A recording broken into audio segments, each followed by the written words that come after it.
나그네 여행을 할 때 여러분 우리가 꼭 필수적으로 준비해야 되는 것이 어떤 것이 있을까요?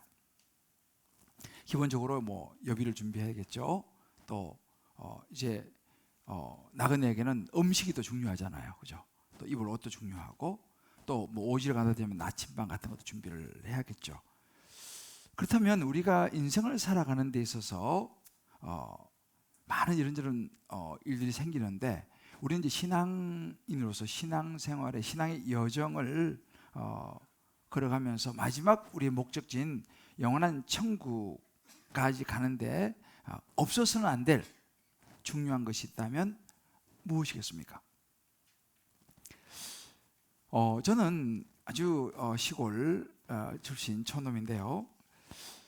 쭉 돌아보면 사실 뭐 돈도 없었고 뭐 특별히 백도 없고 그래서 제가 뭐 공부를 탁월하게 잘해서 뭐 능력 있는 것도 아니고 그런데 괜히 쭉 지금까지 살아온 시간들을 돌아보면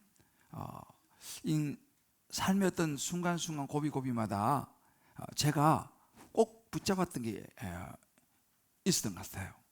그것은 저에게는 기도였습니다. 시골 그 교회가 학교를 가는 길 바로 옆에 언덕에 있었는데 지금 생각하니까 학교 갔다가 오는 길에 잠깐 교회에 들려서 기도하고 또 집에 가기도 하고 아마 그런 기획들이 좀 있습니다. 뭐 대학을 갔을 때도 그렇고 또 신학대학원에 진학을 했을 때도 정말 많이 준비되어서 온 많은 학생들이 있었고 다들 뛰어난 학생들이 있었지만 저는 뭐 주변에 뭐 목회하신 이런 분들도 전혀 없었기 때문에 제가 할 수 있는 것은 기도밖에 없었어요. 하나님 위해 그냥 기도하는 거죠. 뭐 유학 시절도 역시 마찬가지였습니다. 그러면서 저는 어떤 생각을 늘 하냐면 이렇게 하늘에서 왜 그 동아줄을 내려오는 그 동화 있지 않습니까? 저는 그런 연상이 들었습니다. 나는 살아가면서 하나님의 그 기도라고 하는 이 동아줄을 나는 이거 놓으면 나는 죽는다. 정말 나는 기도밖에 없다. 이런 생각에서 그 동아줄을 잡는 심정으로 저는 기도하면서 지금까지 살아왔던 것 같아요. 그런데 정말 하나님께서 그 순간순간 고비고비마다 제게 은혜를 베풀으셨어요. 지금도 가끔씩 제가 이제 그런 옛날 같이 공부하던 그런 교수들 만나면 난 지금도 그 동아줄을 붙잡고 가고 있다 그렇게 웃으면서 이야기를 하는데요. 사실 그렇습니다. 그래서 저는 기도에 대한 관심이 참 많았고 또 그거밖에 없었으니까 제가 연구소 공부하면서 석사 논문을 기도에 대해서 썼어요. 그래서 누가복음에 나오는 기도에 대해서 이제 논문을 썼는데 그 보면은 밤에 이렇게 찾아와서 빵을 달라고 하는 그 친구의 비유가 나오고 또 불의한 재판관을 찾아서 계속 구하는 과부의 비유가 나와요. 그 두 비유를 제가 이제 비교하면서 논문을 썼던 그런 적도 있습니다. 결국은 뭐냐면 의지할 것은 하나님밖에 없었다라는 것을 돌아보게 돼요. 근데 여러분 보세요. 예수님도 마찬가지입니다. 예수님의 생애를 쭉 보게 되면 예수님은 항상 중요한 일을 앞두고 항상 하신 일인데 그것이 바로 기도였습니다. 공생애를 시작하시고 12제자들을 예수님께서 부르시기 전날 밤에 밤새도록 기도하시는 장면이 나와요.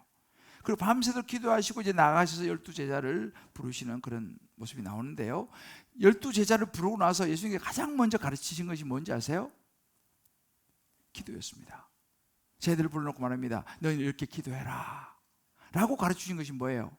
하늘에 계신 우리 아버지여 이름이 거룩히 기름을 받으시오며 나라의 마옵시며 뜻이 하늘에서 이루어진 것 같이 땅에서 이루어지다. 오늘 우리에게 일용할 양식을 주옵시고 주기도문을 예수님께서 제자들을 부르셔서 가장 먼저 가르치셨습니다. 무슨 이야기였습니까? 제자들이 앞으로 신앙의 여정을 살아가는 데 있어서 가장 먼저 해야 할 것 기도라는 사실을 예수님은 제자들에게 가르쳐 주신 것이죠. 인생의 문제를 풀어가는 열쇠는 기도다라고 하는 것입니다. 뿐만 아닙니다. 예수님은 삶을 보면 곳곳에 기도의 이야기가 많이 나와요. 새벽 미명에 나가셔서 한적한 곳에 가서 기도하셨고요. 또 한밤중에도 기도하셨고요. 중요한 일이 있을 때마다 기도하셨고요. 오병이어의 기적을 일으킬 때도 보리떡 5개 물고기 2마리를 가지고 먼저 뭐예요? 하늘을 우러러 기도하시고 떼어주기 시작했습니다. 항상 예수님은 기도가 앞섰습니다. 그리고 무엇보다도 예수님은 우리를 구원하시기 위해서 이 땅에 오셔서 마지막 십자가에 죽으셔야 했을 때, 그 잡히시기는 그날 밤, 십자가를 지는 그 전날 밤에 겟세마네 동산에 올라가서 기도하셨습니다. 얼마나 간절히 기도했냐면 땀방울이 땅에 떨어진 핏방울처럼 되도록 간절히 예수님은 기도하셨습니다. 그러나 그것이 전부가 아니었어요. 예수님은 마지막 십자가에서 우리를 구원하시고 운명하실 때에 마지막 순간에 십자가 위에서 기도하셨습니다. 그리고 우리가 가상 7원이라는 그 기도, 7마디의 기도를 우리가 알지 않습니까? 예수의 모든 생애는 기도였습니다. 자, 그러면 이것이 어찌 보면 하나님이 우리를 구원하시는 구원의 역사 속에는 가장 중요한 포인트마다 기도가 있었어요. 그렇다면 이 기도는 우리의 신앙에 있어서 너무너무 중요하다는 것입니다. 그러면 이것을 누가 잘 알고 있느냐? 사단이 너무너무 잘 알고 있죠. 사단의 목적 중에 하나는 뭐냐? 우리가 기도하지 못하게 만드는 것입니다. 자꾸만 기도를 미루게 만드는 것입니다. 왜요? 기도를 무력화시켜야지 우리가 하나님과의 관계가 형성이 되지 않는 거예요. 하나님과 관계가 친밀해지지 못하는 것입니다. 그래서 우리는 보통 살아가면서 자꾸만 기도를 미뤄요. 이것저것 내가 할 수 있는 거 다 해보다가 안 되면 마지막에 선택하는 것이 기도인 경우가 많습니다. 왜 그럴까요? 예수님은 먼저 기도하라고 하셨는데 우리는 내 힘으로 내가 다 하다가 마지막에 하나님 찾아오는 것은, 이건 사실은 사단이가 자꾸 우리로 하여금 기도를 뒤로 밀어내게 만드는 거죠. 아유 바쁜데 뭐 일이 많은데, 아니라는 거죠. 여러분 12해를 혈루증을 앓았던 여인 있지 않습니까? 지난번에 한번 여러분 나눴는데 이 여인은 12년 동안 하여튼 고생이란 고생 다 돈도 다 쓰고 몸도 축나고 다 해볼 거 다 해보다가 나중에 예수님을 마지막으로 찾아왔습니다. 좀 일찍 찾아왔더라면 그래도 좀 덜 고생했을 텐데 말이죠. 어찌 보면 이것이 우리의 모습인지는 몰라요. 예수님도 오늘 우리가 보고 있는 야고보도 나중에 찾아오는 것, 나중에 기도 자리 찾는 것 아니라는 거죠. 고생하지 말고 먼저 기도하라는 거예요. 자, 우리 좌우에 한번 이렇게 한번 경외합시다. 고생하지 마시고 먼저 기도부터 하세요. 먼저 기도를 하라는 거예요. 주님께 우리 그렇게 가르쳐주지 않습니까? 이 야고보 사도가 이제 우리는 이 야고보서의 마지막 거의 클라이막스에 와 있습니다. 이제 한 번 남았어요. 믿음의 도전이라고 그러지 않습니까? 믿음의 도전. 그 마지막 여정은 야고보 사도는 기도가 있다라고 말하는 거예요. 중요한 지금 마지막 한마디입니다. 오늘 13절 이렇게 말하잖아요. 너희 중에 고난당하는 자가 있느냐? 이런저런 일로 힘들고 지치고, 고난도 여러 가지 종류가 많이 있지 않습니까? 살아가면서 뭐 직장, 뭐 가정, 또 사업, 뭐 자녀, 건강, 뭐 여러 우리 인생에 만나는 모든 고난 당하는 자가 있느냐? 그는 기도할 것이요. 기도하라는 거예요.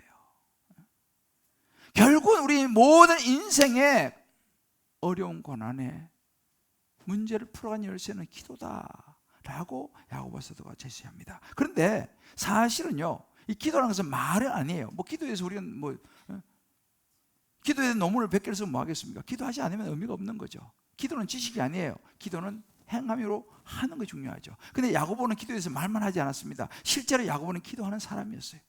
야고보의 별명이 뭐냐면요, 낙타 무릎이었습니다. 낙타 무릎. 왜냐하면 야고보는 기도를 너무 많이 했기 때문에 무릎을 꿇고 기도하다 보니까 무릎이 이렇게 낙차처럼 툭 붉어져 나와서 굳은 살이 바뀌고 해가지고 사람들이 그를 낙타 무릎이라는 별명을 지어주었습니다. 이 야고보서도 보면요, 1장부터 중요한 곳마다 야고보는 기도를 계속 강조했어요. 1장 5절에 보면은 지혜가 부족하거든. 되게 중요한 부분이죠. 우리가 진짜 지혜가 필요하지 않습니까? 우리 자녀들이 지혜가 필요하지 않습니까? 우리도 직장생활에서 뭐 여러 가지 아이디어, 지혜가 필요하지 않습니까? 하나님께 구하라. 그럼 주실 것이다 라고 이제 이 야고보서를 시작합니다. 오늘 이 4장 2절에 보면 이렇게 말해요. 너희가 왜 못 얻느냐? 왜 못 받느냐? 구하지 않기 때문에 못 받는 것이다 라고 말하는 거예요. 여러분, 야베스의 기도를 기억하시죠? 야베스의 기도의 핵심이 뭡니까? 하늘에 하나님께서 주시려고 가득가득 준비해놨는데 구하지 않으니까 못 받는다. 그게 야베스의 기도입니다. 구하라는 거예요. 구하지 않기 때문에 하나님 주고 싶어도 구하지 않으니까 얻지 못한다. 이것이 야고보의 오늘 마무리의 아주 핵심적인 부분입니다. 자, 그렇다면 이 야고보가 가르치는 믿음의 여정, 그 마지막은 기도하는 인생인데, 자, 그렇다면 우리가 한번 생각해 봅시다. 언제 우리는 기도해야 할까? 기도가 필요할 때 언제냐는 거예요. 언제 기도가 필요한 시간이냐? 야고보 사도는 첫 번째로 육체적인 질병 앞에 기도해야 된다라고 얘기합니다.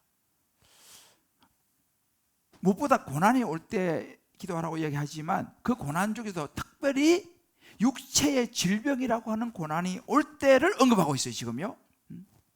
여러 고난 중에서도요. 근데 우리가 그렇지 않습니까? 솔직히 우리가 육신이 약해지면요, 기도가 잘 안 돼요.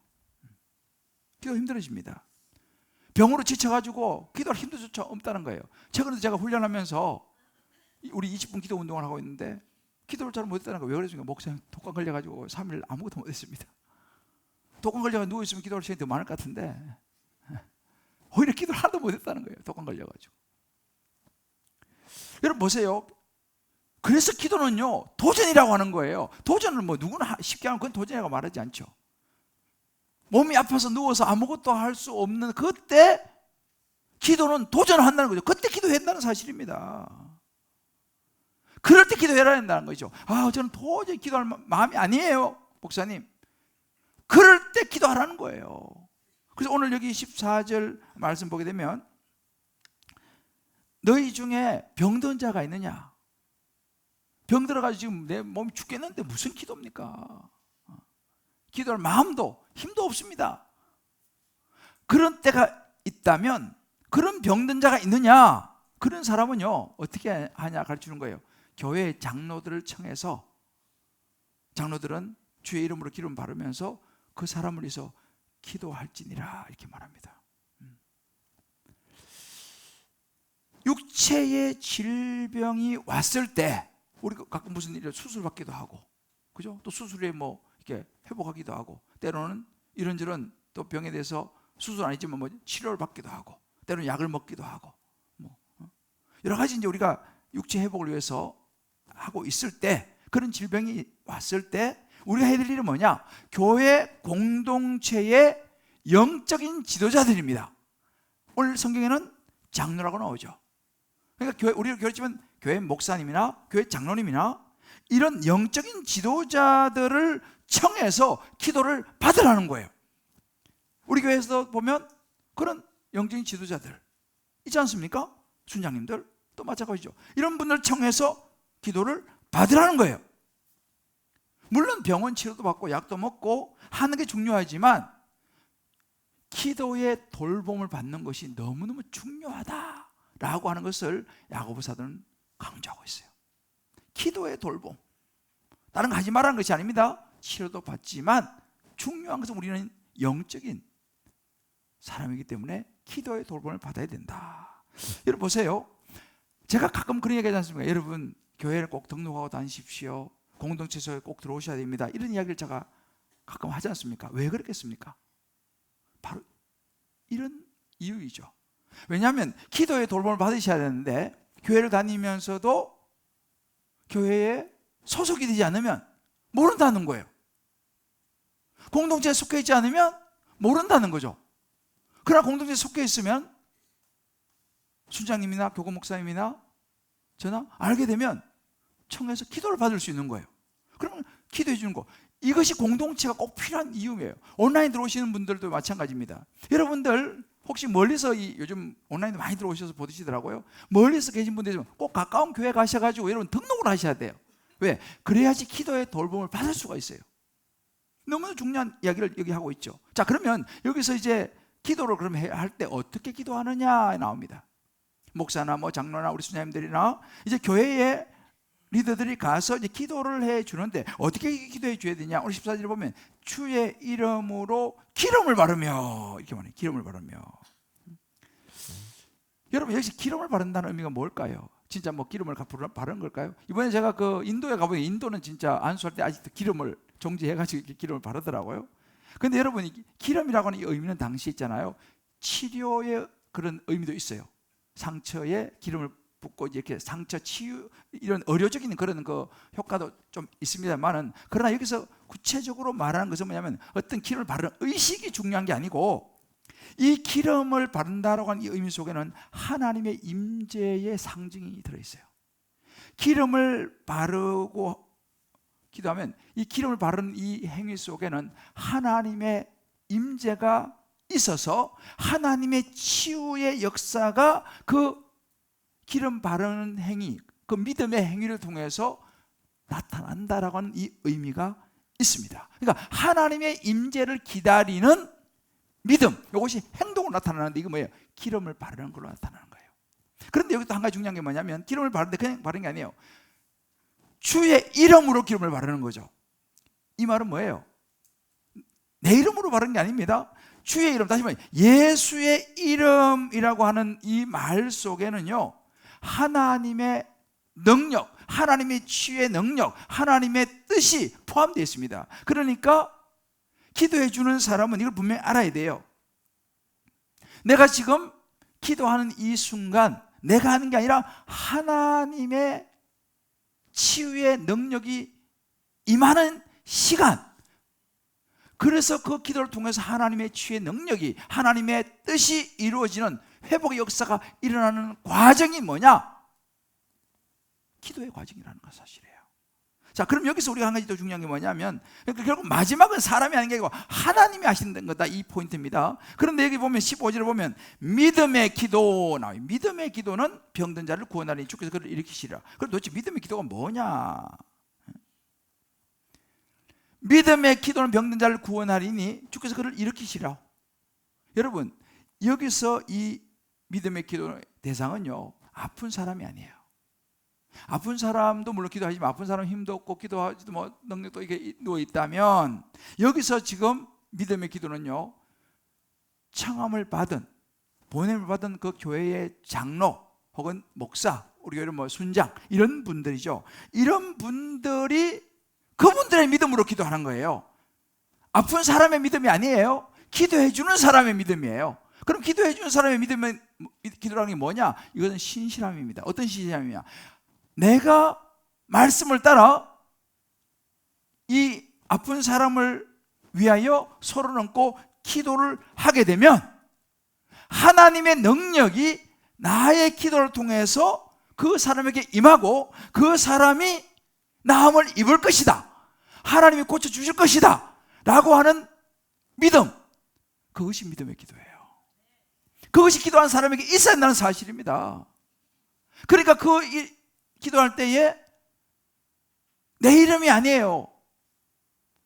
하나님의 능력이에요. 여러분 생각해요. 제가 무슨 힘이 있겠습니까? 제가 무슨 능력이 있어요? 저는 아무 능력이 없어요. 그러나 제가 우리 성도에서 안수하는 것은 뭐냐면 오늘 이 말씀을 근거로 하는 거죠. 손은 내가 얹지만 하나님이 이 기도의 안수를 통해서 하나님의 임재가 임하고 하나님의 치유의 역사가 임하고 그러면 하나님의 능력이 나타날 줄을 주여 믿습니다 하고 기도하는 거예요. 그래서 여러분들이 우리 장로님들 마찬가지고 우리 수녀님들 마찬가지고 여러분 기도 자꾸 해주셔야 돼요. 왜? 내가 하는 게 아니니까 하나님의 이름으로 기도하는 거니까. 여러분 집에 가서요 자녀들을 위해서도 부모들이 손 얹고 기도를 좀 많이 해주셔야 됩니다. 에이 목사님 제가 무슨 기도, 여러분이 하는 게 아니고 주님께서 말씀하시잖아요. 여러분 집에 아픈 사람 있으면 손 얹고 기도해 주세요. 역사와 능력은 하나님께로부터 나간다는 사실을 믿으시기를 바랍니다. 그리고 기도를 자꾸 해주셔야 된다 여러분들이요. 수녀님들의 기도도 자꾸 여러분 받으시고 교구 목사님 청해서 기도 받으시고 자꾸 기도를 받으셔야 돼요. 제가요 이 기도의 그 체험이랄까 응답이랄까 제가 참 기억 남는 게 있어요. 저는 이제 고등학교 졸업하고 1년 있다가 군대에 바로 갔어요. 그냥 20살인가 하여튼 제가 군대에 갔는데, 그럼 뭐 제가 뭘 알겠습니까? 그때는 저는 뭐 신학하고는 아무런 상관이 없어요. 시골에서 그냥 있다가 군대 갔기 때문에.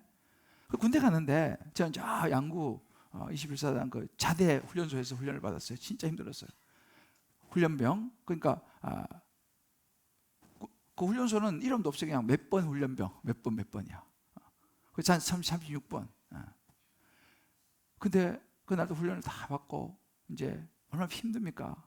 저녁에 이제 딱 지침하고 딱 자는 거예요. 못보 듣고 그 침상에 쫙 해가지고. 근데 제 옆에 있는 그 37번이 나보고 배가 자기 너무 아프대. 배가 자기 너무 아프대요. 어떡하겠습니까? 배가 아프다는데. 근데 갑자기 기도해야겠다 이 생각이 드는 거예요. 저는 목사도 아니고 아무것도 안 해요. 그냥 훈련병이야. 근데 내가 그런 생각이 들어서, 야, 그러면 내가 기도해 줄 테니까 가만히 있어봐. 그리고 제가 이제 손을 살짝 그 친구 배에 얹었어요. 배에 살짝 얹고 소리는 못 내니까 이제 속으로 이제, 하나님, 얘가 지금 아프다니까 이 배 좀 낫게 해주십시오. 예수님을 기도합니다. 아멘 하고.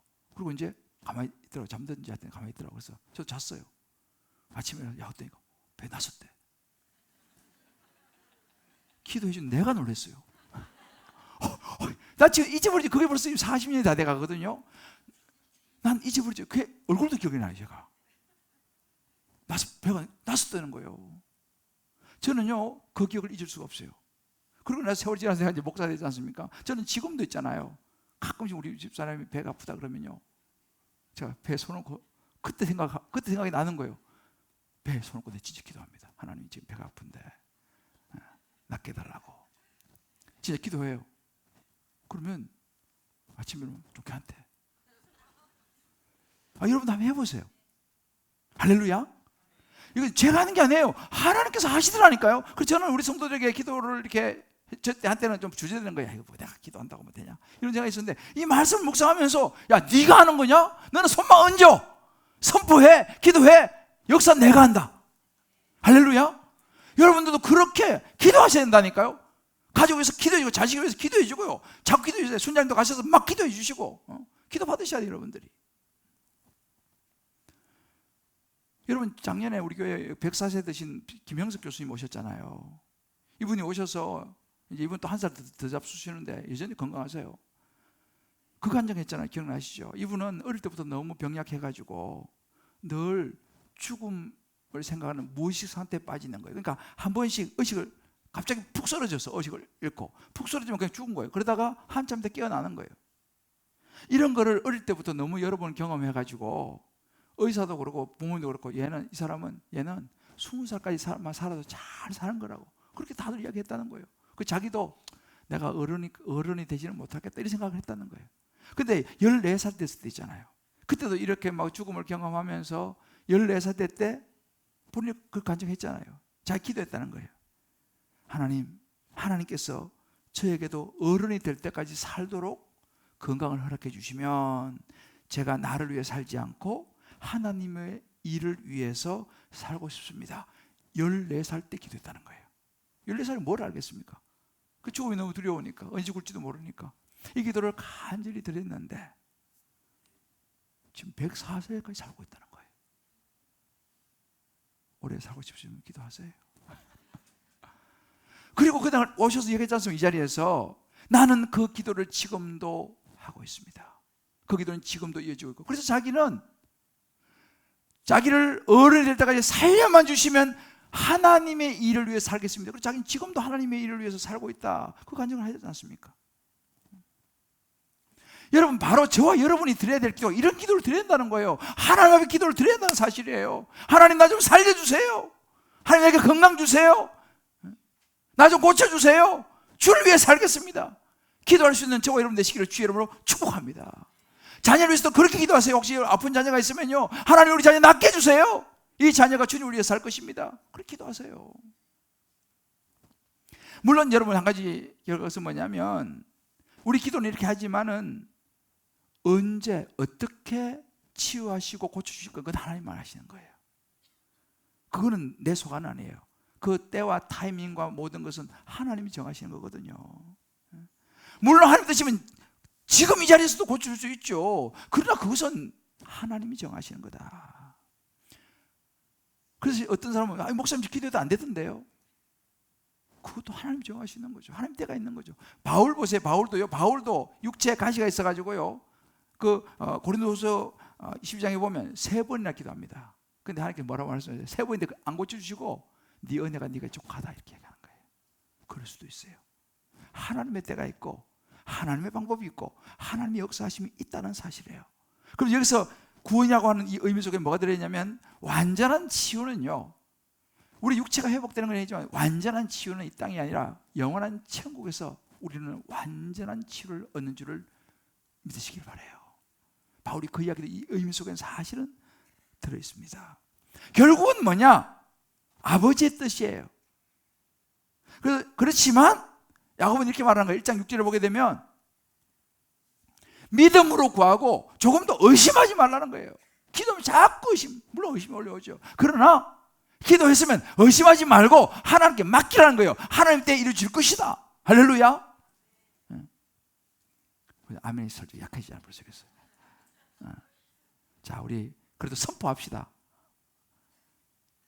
의심하지 말고 기도했으면 믿읍시다. 할렐루야. 선포하고 믿어버려야 되는 거예요. 주님 그렇게 말씀하시잖아요. 4장 15절로 이렇게 말합니다. 주의 뜻이면 우리가 살기도 하고 하나님의 뜻이면 삽니다. 할렐루야. 하나님의 뜻이면 이루어진다는 사실이에요. 그 자녀들을 위해서 자꾸 기도하셔야 돼요. 여러분들이 자꾸 기도해야 돼. 구하라니까. 지혜 달라고 자꾸 기도하고 말이죠. 지혜가 부족하거든. 구하라 했잖아요. 여러분이 자녀에게 가장 많이 줄 게 뭔지 아세요? 기도예요. 기도.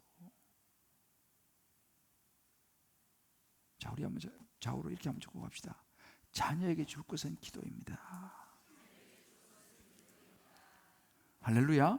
여기서 우리가 한 가지 눈여겨봐야 되는 대목이 있어요. 이 부분은 좀 잘 안 다루는 부분이지만 되게 중요한 부분이에요. 육체의 질병과 죄의 관계를 야고보가 다루고 있어요. 육체의 질병과 죄의 관계를 다뤄요. 병하고 죄가 무슨 상관이 있습니까? 그죠? 그럼 무슨 병 걸리면 다 죄 지은 겁니까? 라고 이야기할 수도 있어요. 그런 이야기가 아니에요. 그러나 야고보는 이 부분을 중요하게 다룹니다. 반드시는 아니지만 우리의 육체의 병이 죄와 연결되어 있을 수도 있다는 사실을 너희들은 알아야 한다 이렇게 말합니다. 그럼 16절에 이렇게 말해요. 그러므로 너희 죄를 서로 고백하고 병 낫기를 위해서 서로 기도해라. 여러분 보세요. 마태복음 9장에 보게 되면요, 친구들이 중풍병 걸려가지고 걷지도 못하는 친구를 들것에 끌고 와가지고 지붕을 뜯습니다. 지붕. 왜? 사람이 하도 많으니까 못 들어가, 입구로는. 그래서 지붕을 뜯고 달아내리는 장면이 나와요. 그 친구를. 그러니까 예수님께서 그 중풍병에서 걷지도 못하는 그 사람을 이렇게 말합니다. 나서라 이렇게 말하잖아요. 내 죄사함을 받아내라 이렇게 말해요. 아니 중풍병 걸려 걷지도 못하는 사람한테 무슨 죄사함을 받았냐? 죄를 이야기 왜 하냐는 거죠. 그 예수님 그렇게 선포하십니다. 네 죄사함을 받아내라. 일어나 평안히 가라. 근데 그 사람이 벌떡 일어나가지고 회복돼가지고 걸어나가는 장면이 나옵니다. 예수님은 자주 병자에게 병 나서라라고 말보다는 죄사함을 받아내라. 죄사함을 선포하는 거예요. 이것은 무슨 이야기입니까? 때로는 모든 병이 그렇지 않지만 병이 죄와 연결될 수 있다는 이야기를 우리에게 보여주는 거예요. 여러분 실제로 그렇습니다. 생각보다 많은 병이 죄와 관련이 되어 있어요. 특별히 이 마음 혹은 정신 관련된 병들 같은 경우는 죄와 관련될 가능성이 상당히 많습니다. 이 죄의 특징은 뭐냐면 사람을 묶는 성향이 있어요. 묶어요. 죄책감이 딱 그 사람을 사로잡지 않습니까? 그 죄책감이 묶여버립니다. 늘 시달려요. 그 죄책감 그것 때문에 늘 시달립니다. 그래서 이게 심해지면요, 이런 죄책감 이런 것들이 계속 심해지면 나중에는 견디다 못해 목숨을 잃기도 해요. 자, 그럼 우리가 왜 죄를 고백하라고 말하느냐? 죄가 우리를 묶지 못하도록 죄를 고백하라는 거예요. 죄를 고백해버리면요, 죄가 더 이상 우리를 묶을 수가 없어요. 보세요, 우리가 참회 기도 하지 않습니까? 요한일서 1장 9절에 만일 우리가 우리 죄를 자백하면, 자리를 자백하는 거예요. 내가 인정하는 겁니다. 그는 미쁘시고 오히려 우리 죄를 사하시고 우리를 모든 불의에서 깨끗하게 하신다, 이 말입니다. 이 무슨 말이면, 우리가 죄를 자백하면 하나님께서 예수 그리스도의 십자가를 통해서 우리의 죄를 사해줘 버리는 거예요. 용서해줘 버리게 되는 거예요. 그러면 죄가 우리를 더 이상 묶을 수가 없어요. 그런데 이 죄를 자백하지 않고 있으면 죄가 우리를 묶어버린다는 사실입니다. 그래서 여러분 보세요, 우리 마음속에 우리의 영혼을 갉아먹고 우리 영혼을 무너뜨리는 것이 뭐냐면 수많은 우리 안에 있는 감정들이에요. 살아오면서 생긴 원통함, 비통함, 죄의식, 건강하지 못한 생각의 습관들, 우울, 만성우울, 그런 것도 있잖아요. 만성우울, 힘든 스트레스, 여러 가지 잠재적인 분노, 우리가 살아오면서 이 죄에 노출되면서 미워하는 마음부터 막 이런저런 것들이 결국은 우리를 얽어매고 있는 거예요. 붙잡고 있는 거예요. 그러다 보면 그것이 우리 영혼을 자꾸 갉아먹어갖고 결국 우리 영혼을 무너뜨립니다. 파괴시키는 거예요. 이것이 뭐냐? 그 중심에 누가 있느냐? 사단이가 있어요. 사단이가 죄라는 걸 통해 가지고 우리를 확 묶어버리는 거예요. 이걸 우리가 알아야 됩니다. 이것으로부터 우리가 벗어나기 위해서 우린 죄를 고백해야 됩니다. 여러분, 참회기도 우리가 주일을 하지 않습니까? 여러분, 주일 예배 오시는 분들 중에 두 종류가 있어요. 일찍 와서 참회기도를 하신 분과 늦게 와서 참회기도를 못 하신 분이 있어요. 여러분, 이게 되게 차이가 큽니다. 참회기도, 그거 뭐 순수 중에 하나지. 천만의 말씀이에요. 왜 이 바쁜 중에도 참회기도를 왜 내가 안 빼겠습니까? 이 참회기도는 옥하는 목사님에게 제가 배운 거예요. 옥하는 목사님 반드시 참회기도를 하셨어요. 저는 제가 말하고 주일을 4번씩 저는 참회기도를 해요. 1, 2, 3, 4, 9전 다 하잖아. 여러분, 참회기도 아무것도 아니에요. 천만의 말씀입니다. 우리가 하나님 앞에 참회기도를 통해서 물론 그 짧은 시간에 모든 걸 다 고백할 수 없겠지만 생각나는 큰 죄들을 참회기도 하나님 내가 이번에 이런 하지 않습니까? 이 죄를 고백하게 되면은 더 이상 그 죄가 우리 묶을 수가 없어요. 왜? 예수님의 보혈이 우리를 정결케 했기 때문에 그 죄의 고백을 통해서 우리는 자유롭게 된다는 거예요. 우리 영혼이 자유롭게 된다는 것입니다. 근데 여러분, 참회 기도를 한 사람하고 안 한 사람하고 천지차이가 나죠. 일찍 오셔서 꼭 참회 기도를 할 수 있기를 주의 이름으로 권면합니다. 성경이 그렇게 말하고 있어요. 너희가 너희 죄를 자복하면이에요. 하나님 죄를 사하신다는 거죠. 찰스 윈들이 이렇게 하겠습니다. 우리가 죄책감, 원통한 마음, 또 다른 죄 가운데 빠져 있다면 우리의 기도는 힘이 없을 것이다. 영이 어두우면 기도가 초점이 흐려진다, 이렇게 하면서 되게 중요한 이야기예요. 우리 안에 원통한 죄책감 여러 가지 다 뭐예요? 사단이가 그 죄라는 걸 통해서 우리를 꽉 묶고 있어요, 우리를. 그러면 기도가 힘있게 할 수가 없죠. 왜? 내 영이 묶이는데 기도가 힘있게 나옵니까? 잘 안 나와요. 여러분들 교회 와서 기도가 잘 안 되시면요, 이거 체크하셔야 됩니다. 왜? 아직까지 내 어떤 죄의 문제가 내 영혼을 붙잡고 있을지 몰라요. 그러면 기도가 흐려지죠. 이럴 때 어떻게 해야 되겠습니까?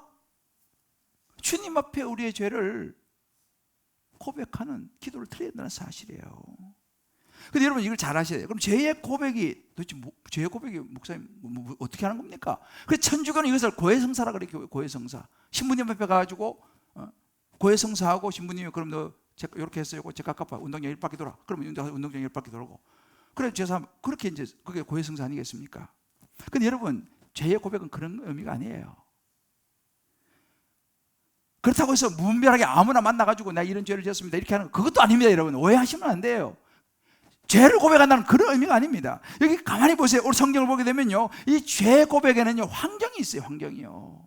환경이 되게 중요해요. 어떤 환경입니까?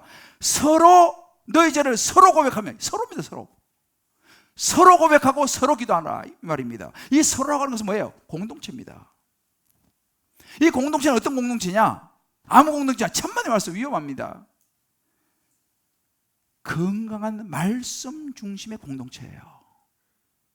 하나님의 이 말씀을 붙들고 있는, 예수를 제대로 믿는, 복음 믿는, 자기도 이 죄 사함을 받고 자기도 하나님의 날마다 죄를 고백할 수 있는 성숙한 공동체, 가까운 사람, 가까운 믿음의 사람, 우리 말하면 우리 공동체 뭡니까? 다락방, 순장,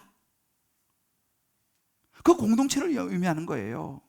소그룹 리더, 멘토. 여러분 보세요. 우리가요, 에이 목사님 죄는 뭐 하나님 앞에서 개인적으로 고백하면 되지 뭐 그 사람 앞에서 그렇게 해야 됩니까? 그 말도 일리가 있어요. 여러분 아무한테나 죄를 이야기하면 안 됩니다. 성숙하지 못한 사람들한테 잘못 죄 이야기했다가요, 그게 가시거리가 돼가지고 난리가 나요. 조심해야 돼요. 아무한테나 죄를 이야기하면 안 됩니다.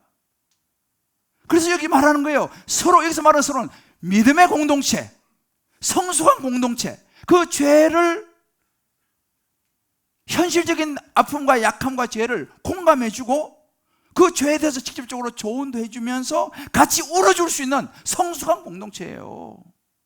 그런 공동체가 안에서 죄를 고백하라는 거예요. 그런데 우리가 하나님 앞에서만 죄를 고백하는 거하고요, 그런 공동체 앞에서 고백하는 거하고는 달라요.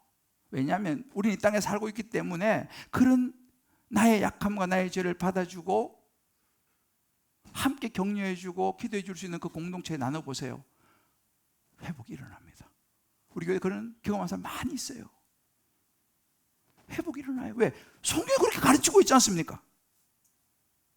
너희는 서로 돌아보아서.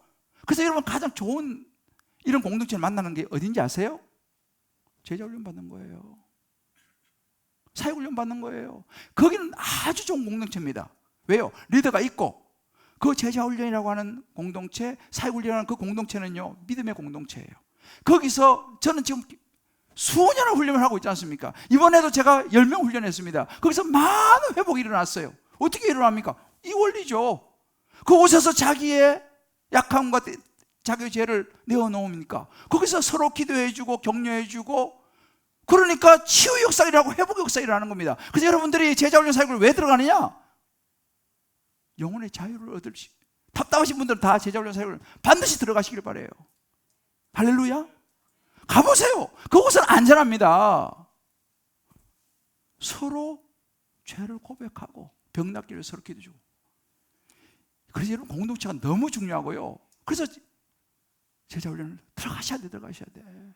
여러분 안 잡아먹어요. 안 잡아먹어요. 왜요?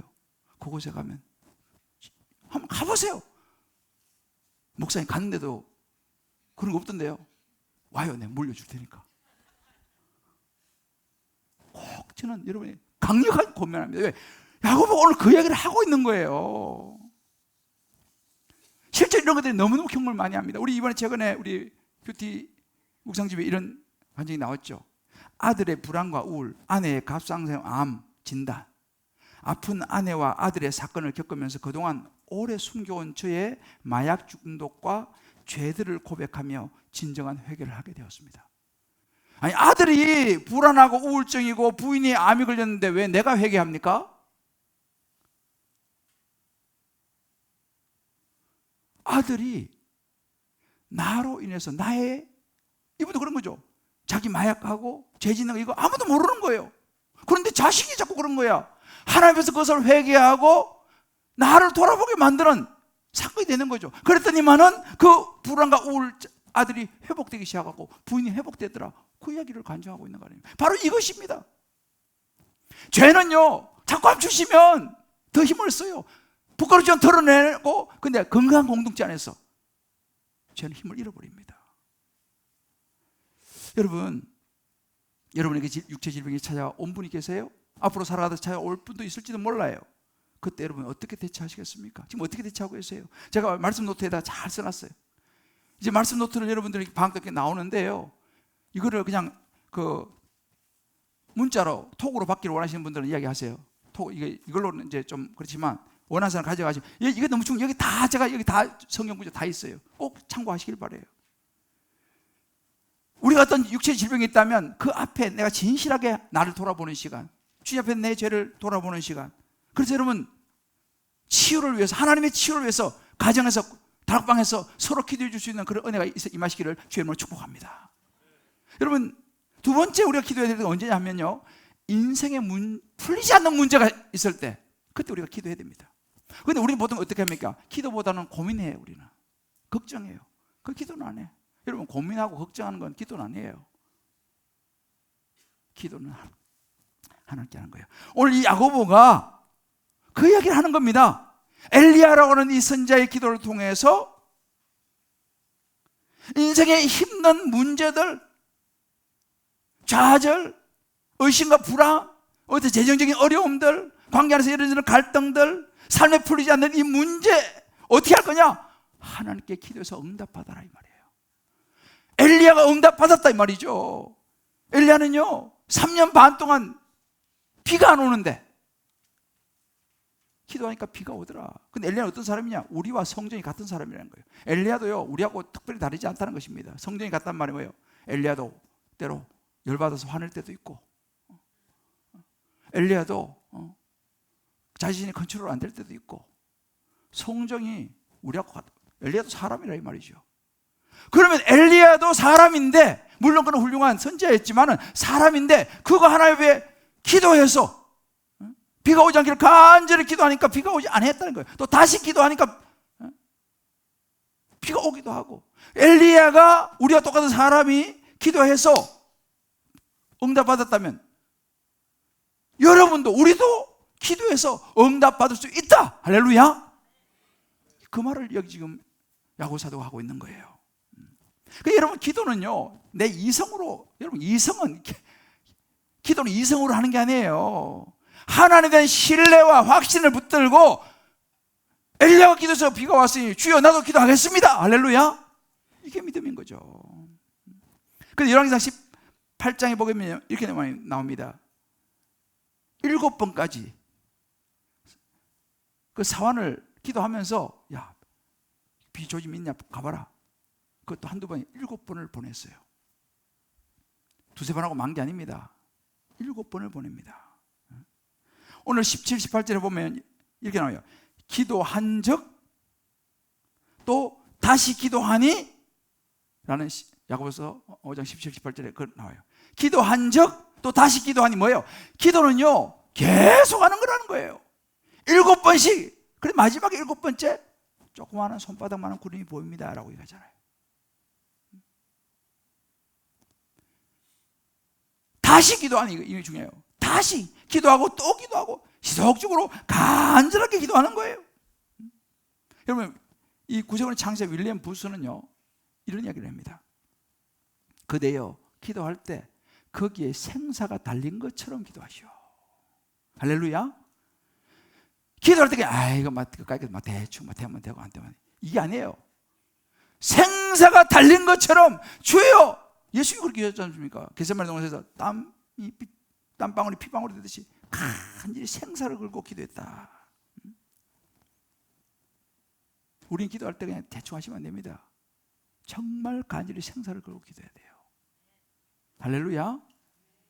제가요 이번에 이 말씀을 준비하면서 진짜 이 기도가 얼마나 중요하냐. 우리 교회는 이제 여리고 기도 행진하고 송구 영신 예배 때 이제 우리 기도 카드를 나눠줍니다. 그럼 여러분들이 7가지 기도 제목을 적어가지고 1년 동안 또 제가 기도하고 여러분들 이제 기도하게 되는데, 제가 이 말씀 준비하면서 내가 한번 찾아봤어요. 근데 7가지 기도 중에서 쭉 보니까 이 중에서 한 가지는 아직까지 아직까지 구름이 안 보여요. 한 가지는 어느 정도 돼가고 있는 것 같은데 정확하게 4가지는 응답됐어요. 저건 4가지는 확실하게 응답됐고, 한 가지는 이건 응답되고 있는 중인 것 같고. 무슨 이야기입니까? 여러분, 기도라는 것은요 안 하면 본전이 아니고 손해라니까요. 기도는 하는 것이 남는 장사입니다. 한번 해보세요. 이번에 이번에도 송구영신 예배 때 다음 주 좀 기도 카드를 나눠드릴 거 미리 적어가지고 여러분들이 가지고 오셔서 같이 송구영신 예배 때 이제 기도해야 돼요. 장소는 어디가 될지 아직 몰라요. 그러나 한번 해보세요. 중요한 것은 지금은 몰라. 그런데 시간 지나고 보니까 저는 이 중에서 7개 중에서 정확하게 4개가 응답됐어요. 안 했으면 모르는 거죠. 제가 최근에 어떤 분 이야기를 들었어요. 아들이 이제 이번에 수시 떨어졌대요. 수시에 떨어졌는데 떡을 샀대. 떡을 냈대. 붙어야지 떡을 내지 뭐 떨어지는데 뭐 떡을 내요. 떨어지는 것도 하나님의 뜻 가운데 있어서 이 떨어진 걸 통해서 우리 자녀가 잘 될 것을 믿습니다 하고 떡을 샀다는 거네요. 여러분, 이것이 믿음이에요. 왜? 하나님이 지금 내가 떨어진다 하더라도 인생이 끝이 아니잖아요. 이번에 떨어진 걸 통해서 다음에 더 좋은 걸 주시면 할렐루야, 그게 은혜인 거예요. 다들 떡 사시길 바라요. 기도는 수동적으로 체념하는 게 아니고 있잖아요. 살아계신 하나님을 적극적으로 믿고 구하는 것입니다. 할렐루야. 여러분, 인생에 답이 안 보이시는 분들, 어려운 문제를 만나면 어떻게 풀어가고 있습니까? 여러분, 하루에 기도 몇 분 하세요? 식사할 때 기도하시죠? 하시나? 식사할 때 외에는 저녁 기도하지 않는 분들 계시나요? 여러분, 기도하셔야 됩니다. 여러분, 신앙인은요, 기도하는 사람이에요. 예수 믿는다고 하면서 하나님께 기도하지 않는다, 이건 뭔가 좀 그렇지 않습니까? 하나님을 의지하는 사람이 기도하지 않는다, 이건 아니라는 사실이에요. 사랑하는 성도 여러분, 예수님을 보세요. 하나님의 아들인데도 그는 얼마나 열심히 기도하는지 몰라요. 그래서 우리는 정말 기도해야 되지 않겠습니까? 말만 말고 진짜 기도해야 되는 거예요. 하나님 믿는다면, 내가 하나님 내 자녀를 책임지신다면, 내 인생의 문제를 풀어줄 수 있는 분을 믿는다면 우리가 기도해야지 않습니까? 기도.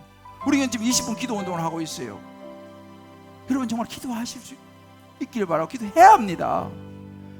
여러분, 요즘은 뭐 저 어릴 때 보면 그 처마 밑에 제비집을 짓지 않습니까?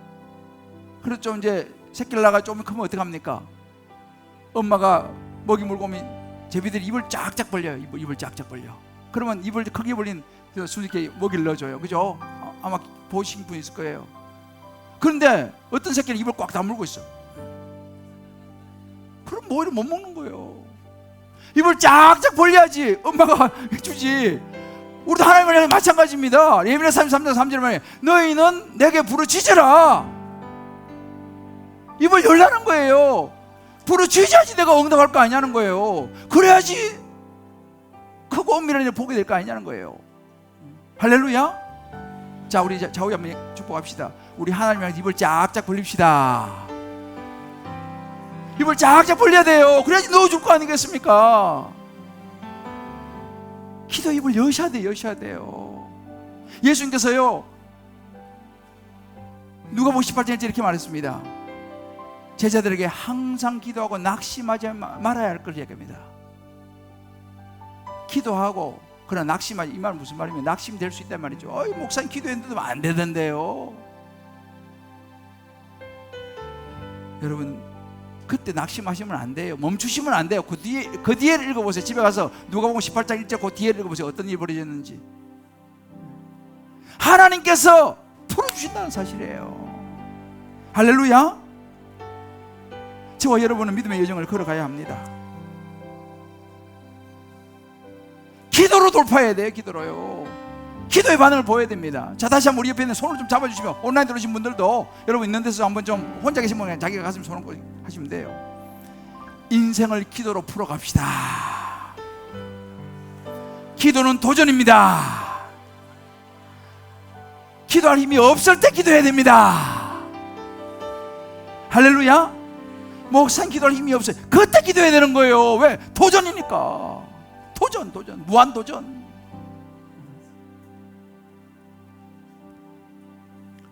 이 시간 우리 이 찬양 한번 부르고요, 기도할 텐데, 저는 이 말 준비하면서 계속 이 찬양 가사가 좀 내 마음에 맴돌았어요. 어제 밤에도 계속 이 찬양 들으면서 오늘 아침 겨울 때 이 찬양 들으면서 왔어요. 이 찬양의 가사를 지으신 분은 참 힘든 어려움을 만난 분이 이 가사를 썼는데, 하나님을 향해서 그가 이건 기도예요. 기도. 이 기도를 드리면서 일어선 그런 내용입니다. 우리 한번 이 찬양 같이 한번 가사 생각하면서 한번 부르고 같이 한번 기도하죠. 인생이 힘들고.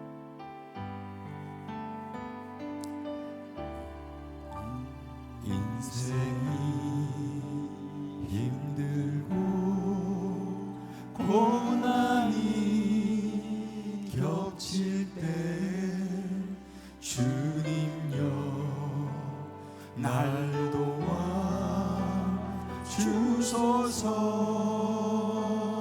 우리의 기도인 거예요. 외치는 이 소리 귀 기울이시사 손잡고 나 인도하소서. 우리 한번 오른손 들고 감사해요. 주님의 이 손을, 우리의 기도입니다. 주님여 우리의 손을 주님 손을 향하여 들고 잡아달라고. 성령이 이 시간 우리의 손을 잡아주시옵소서. 약하고 피곤한 이 몸을 폭풍을 감소 외치사 빛으로 손잡고 날 인도하소서. 인생이 힘들고 인생이 힘들고 고난이 겹칠 때 주여 아버지 그랬습니다. 주님여 날 도와 주소서. 주여 우리의 기도를 받으시옵소서. 외치는 이 소리 귀 기울이시사 손잡고 날 인도하소서.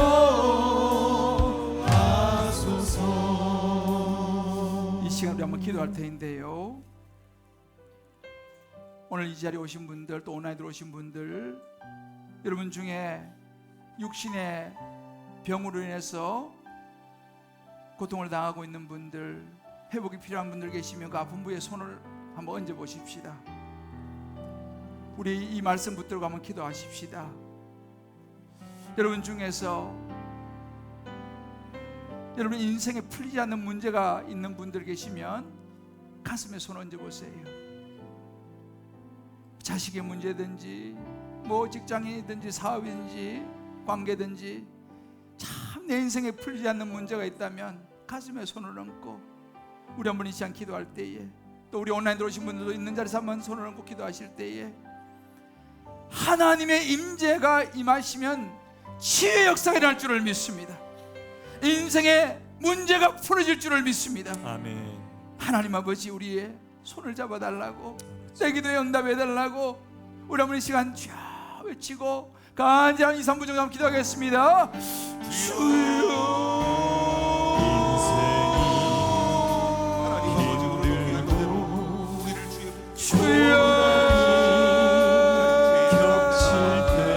아버지 하나님, 하나님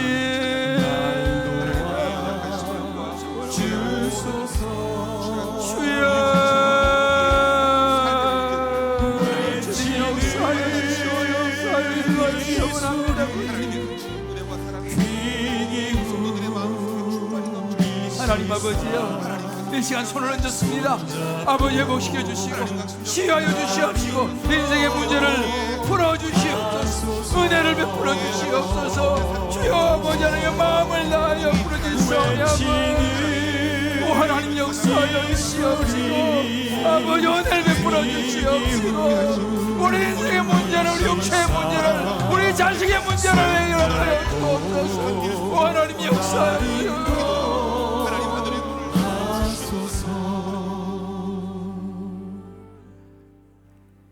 인생이 힘들고 고난이 겹칠 때 주여 그렇습니다. 하나님 아버지 주님여 날 도와주시옵소서. 날 도와 주여 도와주시옵소서. 주여 우리 자녀를 살려주시옵시고 우리 가정을 살려주시옵시고 우리 직장과 우리의 진로를 살려주시옵소서. 아버지 귀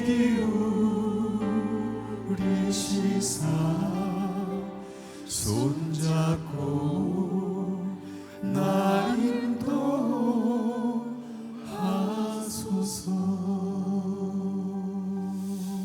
하나님 아버지, 하나님 아버지,